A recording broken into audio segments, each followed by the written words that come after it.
मछुआ और मंत्री। एक राजा था। उसे रोज तुरंत पकड़ी हुई मछलियाँ खाने का शौक था। एक दिन समुद्र में भयंकर तूफान आया। कोई भी मछुआ समुद्र में मछली मारने नहीं गया, इसलिए राजा को तुरंत पकड़ी हुई मछली नहीं मिल सकी। राजा ने घोषणा करा दी कि उस दिन जो भी तुरंत पकड़ी हुई मछली राजा के पास लाएगा, उसे भरपूर इनाम दिया जाएगा। एक गरीब मछुए ने यह घोषणा सुनी, जान जोखिम में डालकर समुद्र से मछलियां पकड़ी और राजमहल पहुंचा। राजमहल के पहरेदारों ने उसे फाटक पर रोक दिया। वे उसे राजा के मंत्री के पास ले गए।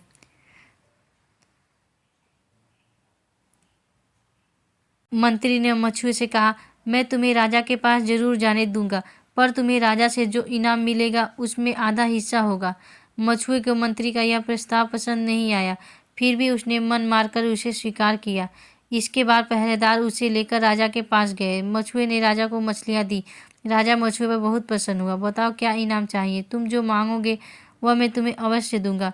मछुए ने कहा, महाराज, मैं चाहता हूँ मेरी पीठ पर 50 कोड़े लगाए जाए, बस मुझे यही इनाम चाहिए। मछुए की यह बात सुनकर सभी दरबारी चकित रह गए। राजा ने मछुए की पीठ पर 50 हल्के कोड़े लगाने का आदेश दिया। जब नौकर मछुए की पीठ पर 25 कोड़े लगा चुका तो मछुए ने कहा, रुको, अब बाकी के 25 कोड़े मेरे साझेदार की पीठ पर लगाओ। राजा ने मछुए से कहा, तुम्हारा हिस्सेदार कौन है? मछुए ने कहा, महाराज आपके मंत्री महोदय ही मेरे हिस्सेदार हैं। मछुए का जवाब सुनकर राजा गुस्से से तमतमा उठा। उसने मंत्री को अपने सामने हाजिर करने का आदेश दिया। मंत्री के सामने आते ही राजा ने नौकर को आदेश दिया, इन्हें गिनकर 25 कोड़े लगाओ।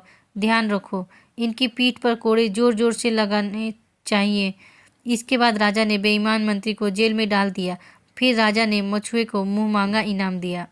शिक्षा, जैसी करनी वैसी भरनी। धन्यवाद।